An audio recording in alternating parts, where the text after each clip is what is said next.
Chapter का नाम है 5 ईयर प्लान्स इन इंडिया, यानी इस चैप्टर के अंदर हम इकोनॉमिक प्लानिंग कैसे होती थी भारत में या वो कैसे शुरू हुई उसके बारे में पढ़ेंगे।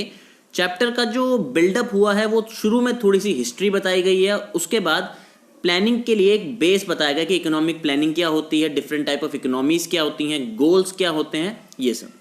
तो चलिए शुरू करते हैं with definition of economic planning and it's meaning. Economic planning, it refers to a system of planning in which a central authority determines the target and formulate policies and programs for their achievement by rationally utilizing the scarce resources.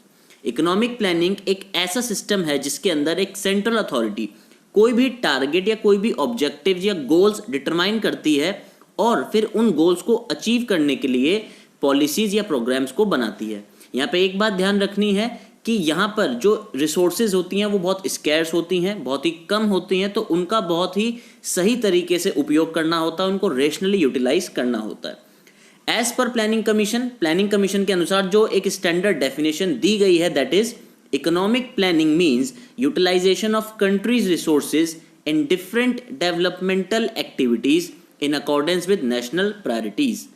Economic planning का मतलब क्या है? Economic planning का मतलब है कि country की जो रिसोर्सेज हैं उनको इस तरीके से यूज करना डिफरेंट डेवलपमेंट की एक्टिविटीज में, ग्रोथ की एक्टिविटीज में, जो कि हमारी नेशनल प्रायोरिटीज मतलब जो हमारे देश की सबसे प्रमुख कह सकते हैं कि प्रॉब्लम्स हैं उनको एड्रेस करने के लिए, उनके सॉल्यूशन के लिए, या जो भी हमारी मेन नीड्स हैं उनको पूरा करने के लिए ही यूज किया जाए। ऐसी प्लानिंग को हम बोलते हैं economic planning. Planning started in India with establishment of planning commission in 1950। Economic planning Bharat में प्लानिंग कमीशन के एस्टेब्लिश होने के साथ 1950 में शुरू की गई। इसके पहले चेयरमैन थे PC Mahalanobis, replaced by NITI Aayog इन 2015। 2015 में भाजपा सरकार बनने के बाद प्लानिंग कमीशन को हटाकर नीति आयोग का नाम दे दिया गया है। Economic and social planning is included in concurrent list in 7th schedule of Indian constitution. भारतीय संविधान के इंडियन कॉन्स्टिट्यूशन के 7th शेड्यूल में जो कंकरेंट लिस्ट है उसके अंदर इकोनॉमिक और सोशल प्लानिंग का सब्जेक्ट आता है। इसका मतलब क्या है? इसका मतलब ये है कि स्टेट और सेंटर दोनों ही अपने अपने लिए इकोनॉमिक और सोशल प्लानिंग कर सकते हैं। Now types of planning. थोड़ा वीडियो में ज़्यादा एक्सप्लेन हम करेंगे, लेकिन ये मत समझिएगा कि ये बहुत लेंथी वीडियो बनेगी या बहुत ज़्यादा होगी, मटेरियल बहुत ज़्यादा है। मटेरियल बहुत ज़्यादा कॉमन है, हाँ लेंथ में ज़्यादा है लेकिन बहुत कॉमन है, आपको बहुत आसानी से समझ इसके अंदर आ जाएगा। तो चलिए वापस आते हैं टाइप्स ऑफ प्लानिंग पे। Directive planning, it refers to system of planning in which main focus is to direct forces of demand and supply so that economy never goes into state of disequilibrium. क्या है directive planning? Directive planning के नाम में ही direct शब्द आ रहा है, मतलब किसी को दिशा दिखाना। इस सिस्टम के अंदर क्या क्या आता है? इस सिस्टम के अंदर बस डिमांड और सप्लाई को डायरेक्ट किया जाता है, मेंटेन किया जाता है, ताकि हमारी इकोनॉमी कभी भी डिसइक्विलिब्रियम में ना पहुंच जाए। कभी डिमांड बहुत कम या बहुत ज़्यादा ना हो जाए, सप्लाई बहुत कम या बहुत ज़्यादा ना हो जाए, तो इसका ख्याल रखना ही ये डायरेक्टिव प्लानिंग के अंदर किया जाता है। No participation of state in process of growth, यहाँ पर जो गवर्नमेंट है या जो स्टेट है वो डायरेक्ट ग्रोथ की प्रोसेस में पार्ट नहीं लेती है, कोई ज़्यादा प्रोडक्शन एक्टिविटी नहीं करती है। Private sector is advised dos and don'ts such that national interest and individual gains are both maximised. हाँ, लेकिन जो स्टेट है, जो गवर्नमेंट है, वो खुद तो आगे आगे पार्ट नहीं लेती, लेकिन वो प्राइवेट सेक्टर को ये बताती है कि उसे क्या करना है और क्या नहीं करना, ताकि जो नेशनल इंटरेस्ट हैं वो भी मैक्सिमाइज हों और जो प्राइवेट सेक्टर के इंडिविजुअल गेन्स हैं वो भी मैक्सिमाइज हो जाएं।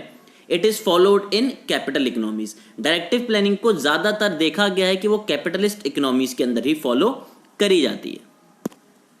जो दूसरा टाइप है प्लानिंग का, दैट इज कॉम्प्रिहेंसिव प्लानिंग, जो बिल्कुल डायरेक्टिव प्लानिंग का उल्टा है।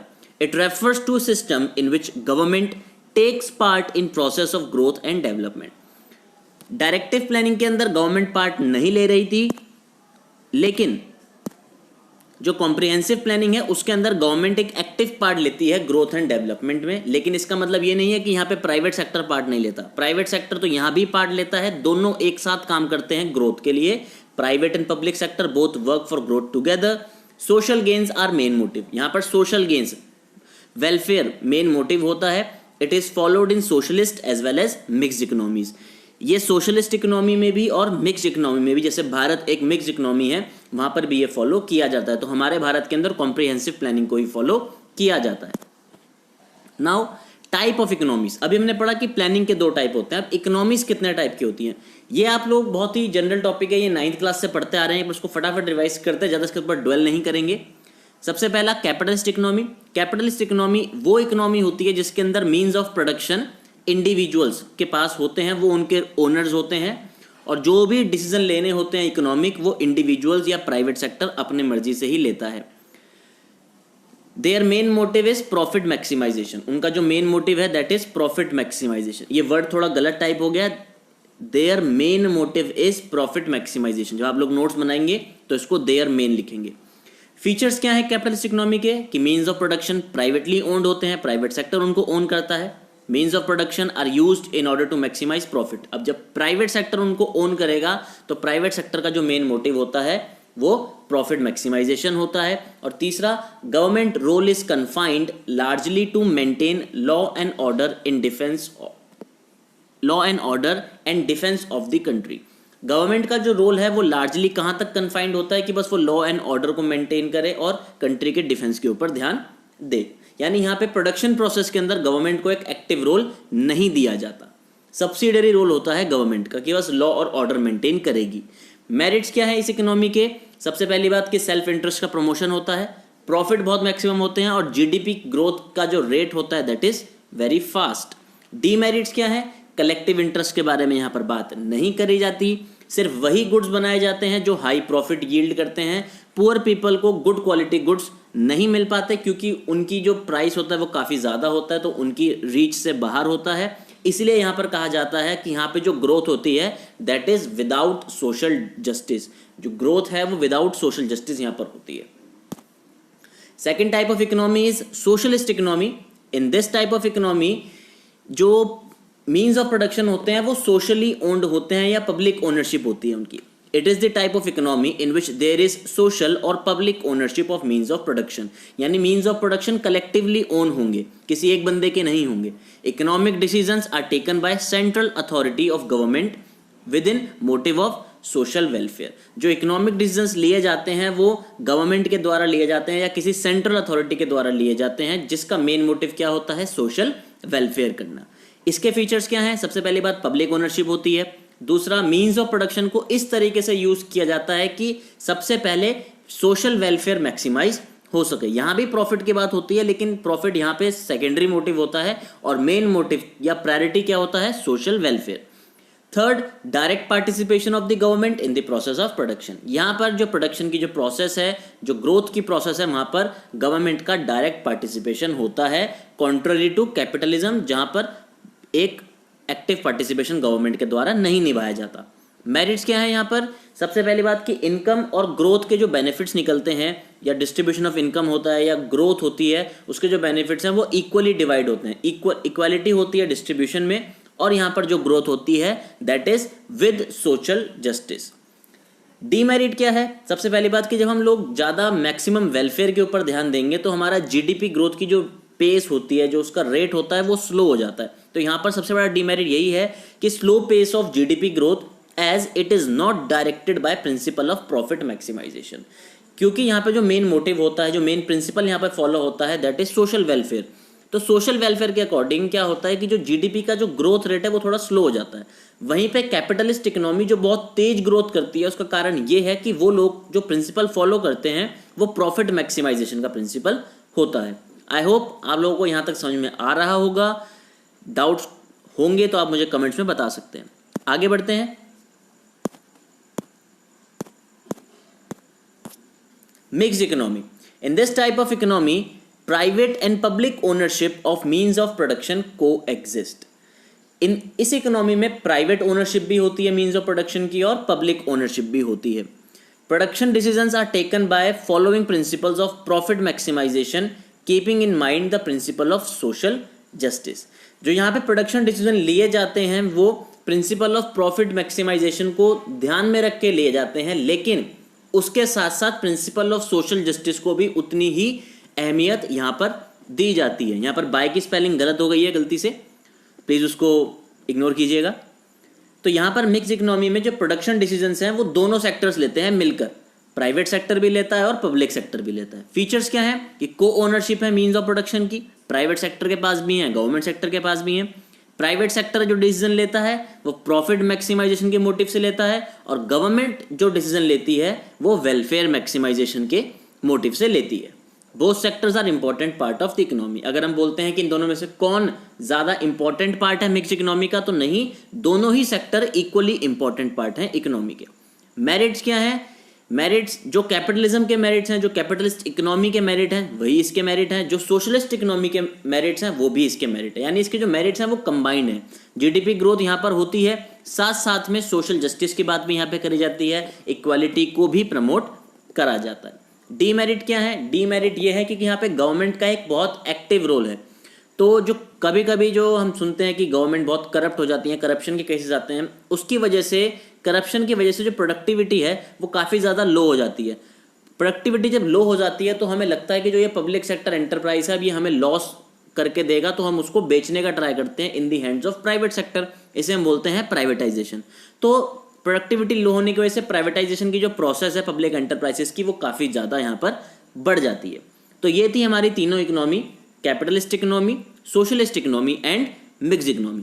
चलिए थोड़ा आगे बढ़ते हैं और चैप्टर में। अब हम आते हैं 5 ईयर प्लान्स के जो मेन टॉपिक इस बुक के अंदर, जिसके अंदर से क्वेश्चन आ सकता है, दैट इज गोल्स या फिर ऑब्जेक्टिव्स ऑफ प्लानिंग। हमने प्लानिंग के बारे में पढ़ लिया कि प्लानिंग क्या है। प्लानिंग बेसिकली क्या है कि जो हमारी कंट्री की जो स्केर्स रिसोर्सेज हैं उनको किस तरीके से हमें यूज़ करना है ताकि जो हमारी कंट्री की मेन नीड्स हैं, जो मेन प्रॉब्लम्स हैं, उनको हम सॉल्व कर सकें। Goals of planning are the end result that a government wants to achieve. हमने सबसे पहले पढ़ा था, आप अगर लोग दोबारा देख पाएं, कि यहां पर गवर्नमेंट क्या करती है, गवर्नमेंट टारगेट सेट करती है। ये टारगेट्स क्या हैं? ये टारगेट्स हैं गोल्स। ये जो मेन टारगेट, जो एंड रिजल्ट है, जहां पर हमें पहुंचना है, यही है वो हमारे गोल्स। जो गोल्स होते हैं वो दो टाइप के होते हैं। एक होते हैं लॉन्ग पीरियड गोल्स, जिनको हम लंबे टाइम में अचीव करने की बात करते हैं, और दूसरे होते हैं शॉर्ट पीरियड गोल या शॉर्ट टर्म गोल्स, जिनको हम अपनी करंट प्रॉब्लम्स को सॉल्व करने के लिए सेट करते हैं। क्या होते हैं long period goals? Long period goals are common goals of all 5 year plans and are known as objectives of planning. Long period goals हमारे 5 ईयर, जितने भी हम 5 ईयर प्लान्स हमारे आज तक बने हैं, अब नहीं बनते क्योंकि 2015 में प्लानिंग कमीशन हट चुकी है, तो अब नीति आयोग जो है काम करती है। तो जो हमारे 5 ईयर प्लान्स जो हैं वो, जो हर 5 ईयर प्लान के अंदर जो कॉमन गोल्स होते हैं वो लॉन्ग पीरियड गोल्स होते हैं। शॉर्ट पीरियड गोल्स क्या होते हैं? Short period goals are plan specific goals, these are known as objectives of plan. ये वो प्लान्स होते हैं जो हर साल बनते हैं। एक साल का जो प्लान बनता है, जिसको हम मेनली कह सकते हैं कि जो बजट के अंदर जो हमारा गोल डिस्क्राइब किया जाता है ना, कि मेन हम जो रिफ्लेक्ट होता है गोल, कि हाँ ये इस बजट के अंदर हमारा गोल अब ये है, तो वो शॉर्ट पीरियड गोल्स होते हैं। Every plan is designed with different set of objectives. Her plan को एक डिफरेंट सेट ऑफ ऑब्जेक्टिव्स के साथ बनाया जाता है। लॉन्ग टर्म गोल्स उसमें हमेशा कॉमन रहते हैं। Long term goals and short term goals are complementary to each other. कहीं कहीं यार हमने ये सुना है कि बच्चे ये बोलते हैं कि लॉन्ग टर्म गोल्स और शॉर्ट टर्म गोल्स अलग अलग होते हैं। बिल्कुल अलग अलग होते हैं, लेकिन एक दूसरे के कॉम्प्लीमेंट्री होते हैं। जब आप लॉन्ग टर्म गोल्स बनाते हैं तो उनको अचीव करने के लिए आप शॉर्ट टर्म गोल्स बनाते हैं, क्योंकि आपका जो लॉन्ग टर्म गोल है, for example that is unemployment को रिड्यूस करना। जो मेन आपका, मैं आपको एक एग्जांपल समझाता हूं। जो लॉन्ग पीरियड गोल्स हैं वो हो गए आपके कि आपको अनएम्प्लॉयमेंट कंट्री के अंदर से खत्म करनी है इन 5 सालों में। 5 सालों में आपको गवर्नमेंट ने ये डिसाइड करा कि अनएम्प्लॉयमेंट खत्म करनी है, तो पहले साल उसने क्या करा, पहले साल उसने वोकेशनल स्टडीज करवानी शुरू कर दी। तो ये शॉर्ट पीरियड गोल हो गया। अब वोकेशनल स्टडीज जब होंगी उससे क्या होगा, उससे लोग कोई स्किल सीखेंगे, आगे कुछ काम कर पाएंगे, अनएम्प्लॉयमेंट खत्म होगी। दूसरे साल में क्या करा, दूसरे साल में जो वोकेशनल स्किल्स वो सीख रहे थे उनको स्टार्टअप्स के लिए पैसा दिया कि आप लोग अपना अपना स्टार्टअप्स, अपने स्टार्टअप्स खोल लो। तो उन स्टार्टअप्स के लिए उनको पैसा मिला। जब वो स्टार्टअप्स खोलेंगे, किसी काम में आएंगे, अनएम्प्लॉयमेंट ऐसे खत्म हो जाएगी। तो हर 5 साल में वो क्या करेंगे, कुछ शॉर्ट पीरियड गोल्स बनाएंगे, जिससे वो शॉर्ट पीरियड गोल एंड में हमें क्या अचीव करके देंगे, हमारा लॉन्ग पीरियड गोल। तो आई होप आपको ये समझ में आ रहा होगा। चलिए बात करते हैं लॉन्ग पीरियड गोल्स की। इंडियन इकोनॉमिक प्लानिंग के अंदर 5 लॉन्ग टर्म गोल्स डिस्क्राइब करे गए हैं। एज पर आपकी बुक के हिसाब से भी 5 लॉन्ग टर्म गोल्स बताए गए हैं। सबसे पहला जो लॉन्ग टर्म गोल है यहाँ पर वो है जीडीपी ग्रोथ का। Increasing GDP means increase in flow of goods and services. हमने जीडीपी के बारे में पढ़ा था, it refers to market value of all goods and all final goods and services produced in an economy. तो एक economy के अंदर अगर जीडीपी बढ़ रहा है, इसका मतलब इकोनॉमी के अंदर गुड्स और सर्विसेज बहुत ज्यादा प्रोड्यूस हो रहे हैं, उनका फ्लो बढ़ेगा। जब जीडीपी ग्रोथ एक लंबे टाइम पीरियड तक होती रहती है, उसे हम इकोनॉमिक ग्रोथ बोलते हैं। अब ये जीडीपी का बढ़ना ये दो फैक्टर पे डिपेंड करता है, या तो हमारी कंट्री का रिसोर्स बेस बहुत अच्छा हो या बहुत बढ़ जाए, और दूसरा जब हम मॉडर्न टेक्नोलॉजी को यूज करें। तो अगर हमारा मेन जो गोल है दैट इज जीडीपी ग्रोथ, तो हम उसके लिए शॉर्ट टर्म गोल्स क्या बना सकते हैं कि हम इस बार अपनी कंट्री के अंदर वेस्टेज कम करेंगे ताकि रिसोर्स बेस हमारा ज़्यादा खराब ना हो। दूसरा हम शॉर्ट टर्म गोल क्या बना सकते हैं कि हम अपनी कंट्री के अंदर प्रोडक्शन की नई टेक्निक्स को बाहर से इंपोर्ट करेंगे, या फिर हमारी कंट्री के अंदर ही रिसर्च करके नई टेक्निक्स को डेवलप करेंगे। तो ये लॉन्ग टर्म गोल्स हैं, उनको अचीव करने के लिए हम शॉर्ट टर्म गोल्स बना सकते हैं। जो दूसरा लॉन्ग टर्म गोल है दैट इज फुल एम्प्लॉयमेंट। क्या होती है फुल एम्प्लॉयमेंट? आपको नोट्स मिल रहे हैं, आप पूरा पॉज करके इनको अच्छे तरीके से बना सकते हैं। नोट्स रेडीमेड नोट्स हैं, आपको इनमें कोई भी चेंज करने की जरूरत और नहीं पड़ेगी। आइए दोबारा पढ़ते हैं। Full employment it refers to situation in which all those people who are able and willing to work at existing wage rate are getting work। वो सब लोग जो काम करने के लिए सक्षम हैं और काम करना चाहते हैं उसी रेट पे जो रेट मार्केट में इस वक्त चल रहा है, जब उन सब लोगों को काम मिल जाता है। जी हाँ, जब उन सब लोगों को काम मिल जाता है, इस कंडीशन को हम, इस सिचुएशन को हम फुल एम्प्लॉयमेंट कहते हैं। यही हमारी इंडियन इकोनॉमिक प्लानिंग का मेन ऑब्जेक्टिव है। इस ऑब्जेक्टिव को हम सोशल ऑब्जेक्टिव भी कहते हैं, किसका? प्लानिंग का। इसका मतलब क्या है? इसका मतलब यह है कि हम फुल एम्प्लॉयमेंट देने के बाद ये सोचते हैं कि हमारी कंट्री के अंदर जो ऐसी अनएम्प्लॉयमेंट है, जो लोगों काम करना चाहते हैं उनको फिर भी नहीं मिल पाता, उसको हम खत्म करने का ट्राई करें। It aims to achieve inclusive growth. ये इंक्लूसिव ग्रोथ को अचीव करने की बात करती है। क्या होती है इंक्लूसिव ग्रोथ? इंक्लूसिव ग्रोथ का मतलब होता है कि ज़्यादा से ज़्यादा लोग जो ग्रोथ की प्रोसेस है, जो डेवलपमेंट की प्रोसेस है, उसके अंदर पार्ट लें, कंट्री को डेवलप कराने में हेल्प करें, काम करें, और जो ग्रोथ से, जो डेवलपमेंट से जो वो काम करेंगे, उससे जो बेनिफिट निकलेगा, उसका रिजल्ट, उसके बेनिफिट्स भी सभी सेक्शंस के अंदर बट जाएं। ऐसा ना हो कि सिर्फ रिचर सेक्शन ही और अमीर होता जा रहा है और पुअर और गरीब होता जा रहा है, ऐसा ना हो। आगे बढ़ते हैं। तीसरा जो मेन लॉन्ग टर्म ऑब्जेक्टिव है दैट इज इक्विटेबल डिस्ट्रीब्यूशन या फिर इक्विटी। जैसे ही आपको नाम से पता चल रहा है, इक्विटेबल डिस्ट्रीब्यूशन किस चीज का? जो भी हमारी कंट्री के अंदर डेवलपमेंट होगी, ग्रोथ होगी, जीडीपी जो बढ़ेगा, जो भी प्रोडक्शन प्रोसेस होगी, उससे जो भी ग्रोथ, डेवलपमेंट, उसके जो बेनिफिट्स निकलेंगे, वो किसी सिर्फ एक ही सेक्शन को ना मिले, किसी हैंडफुल ऑफ पीपल को ना मिले, वो सबको मिले।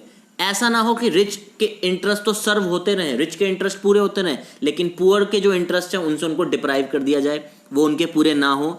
ऐसा नहीं होना चाहिए। डिस्ट्रीब्यूशन ऑफ इनकम कैसा होना चाहिए? बिल्कुल इक्वल होना चाहिए, जो हमारी कंट्री के अंदर आज नहीं है। हमारी कंट्री के अंदर एक बहुत बड़ा सेक्शन है जो गरीब है, और एक बहुत छोटा सेक्शन है जो बहुत ही ज़्यादा अमीर है, जो पूरी कंट्री की लगभग 70% वेल्थ को होल्ड कर रहा है। It is one of the principal objectives of planning in India. ये भी कि इक्विटेबल डिस्ट्रीब्यूशन करना है, ये हमारी प्लानिंग का सबसे प्रमुख उद्देश्य है, प्रिंसिपल ऑब्जेक्टिव है। Fourth, modernisation. मॉडर्नाइजेशन का मतलब क्या होता है कि हम अपडेट करें अपने आप को, और अपडेट करने के बाद हम उस नई टेक्नोलॉजी को क्या करें? अडॉप्ट कर लें, यानी updation and adoption of modern technology in the process of growth. Process of growth में नई नई टेक्नोलॉजी से अपने आप को अपडेट करें और उसको अडॉप्ट करें, ये होती है मॉडर्नाइजेशन। इससे क्या होगा? जब हमें पता है कि रिसोर्सेज बहुत जल्दी नहीं बढ़ पाती, रिसोर्सेज का डेवलप होने का जो प्रोसेस या रिन्यू होने का प्रोसेस बहुत स्लो प्रोसेस है, तो हम लिमिटेड रिसोर्सेज में ज़्यादा प्रोडक्शन कैसे कर सकते हैं? एक ही ऑप्शन बचता है कि हमें अपनी टेक्नोलॉजी को ज़्यादा अच्छा बनाना पड़ेगा, ज़्यादा बेहतर बनाना पड़ेगा। तो अगर मुझे अपने कंट्री की, अपने नेशन की प्रोडक्टिविटी को बूस्ट करना है, कैपेसिटी को बढ़ाना है, तो जाहिर सी बात है कि मुझे अच्छी टेक्नोलॉजी को यूज़ करना पड़ेगा। हमारी कंट्री के अंदर ग्रीन रेवोल्यूशन हुआ, वाइट रेवोल्यूशन हुआ, ये ऐसे एग्जाम्पल्स हैं हमारी कंट्री के अंदर जहाँ पे हमने नई टेक्निक का यूज़ किया। जब हमने HYV सीड्स का यूज़ किया ग्रीन रेवोल्यूशन के अंदर, तो हमने देखा कि हमारी कंट्री सेल्फ सफिशिएंट हो गई फूड ग्रेन्स में। तो यही है मॉडर्नाइजेशन, जब हम नई टेक्निक्स को यहाँ पर लेकर आते हैं और उससे अपनी कंट्री की प्रोडक्टिविटी को बूस्ट करते हैं। लेकिन सिर्फ मॉडर्नाइजेशन टेक्निकल ही नहीं है, सिर्फ इकोनॉमिकल उसका एस्पेक्ट नहीं है। मॉडर्नाइजेशन का इंडिया में एक सोशल कंटेक्स्ट भी है, जो बहुत कम देशों में होता है। भारत के अंदर क्या है, भारत के अंदर आज भी कुछ लोग ऐसे हैं जो पुरानी सोच के हैं या रूढ़िवादी सोच के हैं। वो आज भी यही सोचते हैं कि वुमेन घर से बाहर निकल के काम नहीं कर सकती, या कुछ जातियां हैं जिनको वही काम करने चाहिए जो उनके लिए पुरखों ने कहे हैं या पीढ़ी दर पीढ़ी चलते आ रहे हैं। ये जो हमारी खराब सोच है, ये जो हमारा पुराना माइंडसेट है, इसको भी चेंज करना मॉडर्नाइजेशन ही है। जब अपनी सोसाइटी को एक नया नज़रिया देते हैं सोचने का, एक नया माइंडसेट देते हैं कि वीकर सेक्शन स्पेशली वुमेन के लिए, कि वो भी हम उनके मुद्दे बाहर निकालते हैं, कि जैसे वुमेन एम्पावरमेंट कर दी हमने और पार्टिसिपेशन दिया वुमेन्स का, कि वो भी आगे आए, प्रोसेस में हेल्प करें ग्रोथ की और डेवलपमेंट की। साथ में हमने ये देखा कि मॉडर्नाइजेशन के चलते हुए हम लोगों ने रिजर्वेशन प्रोवाइड करी, हमारी गवर्नमेंट ने, किन सेक्शंस को, ट्राइबल सेक्शंस को या शेड्यूल्ड कास्ट को, शेड्यूल्ड ट्राइब्स को, ओबीसीज को, अब तो इकोनॉमिकली वीकर सेक्शन भी आ चुका है। तो यही मॉडर्नाइजेशन है कि हमें लोगों की सोच को बदलना है और उन्हें ये बताना है कि जाति या लिंग कभी भी किसी के काम करने की क्षमता को डिफाइन या डिस्क्राइब नहीं कर सकता। लास्ट जो फिफ्थ जो हमारा मेन मोटिव है, जो हमारा लॉन्ग टर्म ऑब्जेक्टिव है, that is self sufficiency. Self sufficiency का मतलब क्या है कि डोमेस्टिकली प्रोड्यूस्ड गुड्स के ऊपर ही निर्भर रहना, mainly food grains. Its goal was during the first 7 plan, the basic idea was to prevent India from unnecessary pressures of those country who was suppliers of essential goods to India, like USA threatened India in 1965 to stop the supply of food grains to India if it did not stop the war with Pakistan. ये जो गोल का जो main attention होता है वो शुरू के 7 plans के अंदर दिया गया। जो फर्स्ट 5 ईयर प्लान्स निकले 7, उनके अंदर इसको दिया गया, मेन अटेंशन दिया गया। क्यों? क्योंकि बेसिक आइडिया ये था कि जो भी कंट्रीज हमें उस वक्त, भारत को उस वक्त जो फूड ग्रेन सप्लाई कर रही थी, वो भारत के अंदर पॉलिटिकल पावर भी गेन कर लेती थी इनडायरेक्टली। तो उस अननेसेसरी पॉलिटिकल पावर को हटाने के लिए, प्रेशर को हटाने के लिए गवर्नमेंट ने क्या सोचा कि हम अपने आप को सेल्फ सफिशिएंट बनाए। ये करने की जरूरत कब पड़ी? 1965 में। 1965 में इंडिया और पाकिस्तान का जब वॉर हुआ तो यूएसए जो पाकिस्तान की तरफ था, उसने इंडिया को एक धमकी दी कि अगर इंडिया ने पाकिस्तान के साथ वॉर नहीं रोका तो वो हो सकता है भारत की फूड ग्रेन की सप्लाई बिल्कुल बंद कर देगा। तो ये जो डर था कि कभी सप्लाई मिलेगी या नहीं मिलेगी, उसके लिए हमारी जो पॉलिसीज थी वो इफेक्ट होती थी। तो इस चीज़ को ख़त्म करने के लिए, इस प्रेशर को ख़त्म करने के लिए हमने एक अपना मेन लॉन्ग टर्म गोल बनाया, क्या? सेल्फ सफिशिएंसी का, ताकि हम लोग क्या हो सकें फूड ग्रेन के अंदर, तो स्पेशली क्या हो सकें, सेल्फ सफिशिएंट हो सके। तो ये थे हमारे लॉन्ग टर्म गोल्स। एक बार इनको दोबारा देखते हैं। पहला था जीडीपी ग्रोथ, की जीडीपी ग्रोथ हमें करनी ही करनी है, ये हमारा मेन मोटिव होता है। दूसरा फुल एम्प्लॉयमेंट, इसको हम कभी भी ड्रॉप नहीं करते, हमें एम्प्लॉयमेंट भी पूरी देनी होती है। इक्विटेबल डिस्ट्रीब्यूशन, ऐसा ना हो कि किसी प्लान में तो इक्वल डिस्ट्रीब्यूशन हुआ, अगले में ना हो, नहीं, ये हर प्लान में ही इक्वल डिस्ट्रीब्यूशन का जो गोल है वो ऊपर रहता ही है। मॉडर्नाइजेशन, हम हमेशा अपनी टेक्निक को बढ़ाने का ट्राई करते हैं, नई नई टेक्नोलॉजी लाने का ट्राई करते हैं। सेल्फ सफिशिएंट बनने का हमने देखा है कि कैसे हमारे पर एक प्रेशर बन गया था 1965 में, तो ऐसा प्रेशर दोबारा ना बने इसलिए हमने ग्रीन रेवोल्यूशन चलाया, इसलिए हमने अपने आप को सेल्फ सफिशिएंट बनाया। और आज भी हम इसी गोल के ऊपर आगे बढ़ रहे हैं। हम सिर्फ फूड ग्रेन्स में नहीं और बाकी सारी चीज़ों के अंदर भी अपने आप को सेल्फ सफिशिएंट बनाना चाहते हैं। अब आती है बात शॉर्ट पीरियड गोल्स की, कि शॉर्ट पीरियड गोल्स क्या होते हैं। Short period goals vary from plan to plan depending on the current needs of economy. मैं बहुत माफ़ी चाहता हूँ कि इस बार थोड़ा लिखने में बहुत गलती हो रही है। वेरी की स्पेलिंग गलत आ गई है, प्लान टू प्लांट की स्पेलिंग गलत आ गई है, प्लान लिखना था, वो थोड़ा जल्दी जल्दी में ध्यान नहीं दिया, उसको आप प्लीज़ इग्नोर करें। जो मैं नोट्स बोल रहा हूँ, मुंह से जो बोल रहा हूँ, आप प्लीज़ उनको एक बार लिखें। Short period goals vary from plan to plan depending on the current needs of the economy. Economy की जो करंट नीड्स हैं उनके लिए, उनको एड्रेस करने के लिए, उनको सॉल्व करने के लिए यही शॉर्ट पीरियड गोल्स बनाए जाते हैं। शॉर्ट पीरियड गोल्स या ऑब्जेक्टिव जो हैं वो अपने प्लान के हिसाब से आपको आगे पिक्चर्स में दिख रहे हैं। जो फर्स्ट प्लान था अप्रैल 1 से 51 से लेके 56 तक, उसके अंदर जो मेन हमारा गोल था दैट वाज एग्रीकल्चर प्रोडक्शन को बढ़ाना और इक्विटेबल डिस्ट्रीब्यूशन करना इनकम और वेल्थ की। सेकेंड 5 ईयर प्लान में इंडस्ट्रियल प्रोडक्शन को बढ़ाना, हैवी इंडस्ट्री की डेवलपमेंट करना। थर्ड प्लान के अंदर सेल्फ सफिशिएंसी, एम्प्लॉयमेंट बढ़ाना, इनइक्वालिटी को ख़त्म करना, reduction in inequality. Fourth plan के अंदर ग्रोथ की प्रोसेस को बढ़ाना, प्राइसेस को स्टेबल करना, यहाँ पर बहुत ज़्यादा प्राइसेस बढ़ गए थे, इन्फ्लेशन आ गई थी, तो उनको स्टेबल करना। फिफ्थ प्लान में जो लोगों का लिविंग स्टैंडर्ड है उनको बढ़ाना, खासकर वीकर सेक्शन का, क्योंकि उनमें डेथ बहुत जल्दी होती थी, लाइफ एक्सपेक्टेंसी बहुत कम थी, डेथ रेट बहुत ज़्यादा था, बर्थ रेट काफ़ी ज़्यादा हो रहा था। तो इन चीज़ों को, लिविंग स्टैंडर्ड्स को थोड़ा सही करना। फिर 79 से लेके 1980 तक एक एनुअल प्लान आया, उसके बारे में यहाँ पे नहीं बताया है, ना ही उसके बारे में जाना ज़रूरी है। 6th प्लान के अंदर दोबारा एक 5 ईयर प्लान आया 1980 से 85 तक, जिसके अंदर गरीबी हटाओ, removal of poverty, reduction of inequality, development of infrastructure, इन सब की बात करी गई। 7th प्लान के अंदर दोबारा से एम्प्लॉयमेंट को बढ़ाना, एग्रीकल्चर प्रोडक्टिविटी को दोबारा से बूस्टअप करने के मोटिव को आगे रखा गया। 8th प्लान के अंदर मैन पावर का फुलर यूटिलाइजेशन, सेंचुरी खत्म हो रही थी, सेंचुरी बदल रही थी, सन 2000 आने वाला था, तो तब तक हमें अपनी मैन पावर का पूरा यूटिलाइजेशन करना है। दैट मीन्स फुल एम्प्लॉयमेंट देनी है। यूनिवर्सलाइजेशन ऑफ एलिमेंट्री एजुकेशन, सर्व शिक्षा अभियान यहाँ पे ही लॉन्च हुआ। स्ट्रेंथनिंग ऑफ इंफ्रास्ट्रक्चर, जो हमारा इंफ्रास्ट्रक्चर है, जो रोड्स हैं, जो इकोनॉमिक है, जो पॉलिटिकल है, जो सोशल इंफ्रास्ट्रक्चर है, उस सबको इम्प्रूव करना। 9th प्लान के अंदर फिर से एग्रीकल्चर और गाँव की डेवलपमेंट, रूरल डेवलपमेंट के बारे में बात हुई। एग्रीकल्चर और रूरल डेवलपमेंट के चैप्टर्स आपको बुक में आगे देखने को मिलेंगे, ये काफ़ी इंपॉर्टेंट और अच्छे टॉपिक्स हैं। ग्रोथ विद प्राइस स्टेबिलिटी, ये ट्विन ऑब्जेक्टिव था कि हमें ग्रोथ करनी है लेकिन साथ में प्राइस स्टेबिलिटी भी रखनी है। Checking the growth of population, यहाँ पर पॉपुलेशन काफ़ी बढ़ रही थी, सेंचुरी बदली, पॉपुलेशन ने भी अपना पेस और पकड़ लिया, पॉपुलेशन भी हमें यहाँ पर रोकनी थी।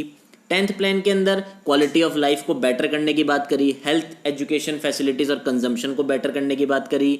Reduction in inequality through inclusive growth, हम पढ़ चुके हैं इंक्लूसिव ग्रोथ क्या होता है, उसकी बात यहाँ पे करी गई। 11th प्लान के अंदर बहुत सारे टारगेट्स की बात करी गई, सिर्फ पॉवर्टी को रिड्यूस नहीं करना है, साथ में ग्रोथ भी करवानी है।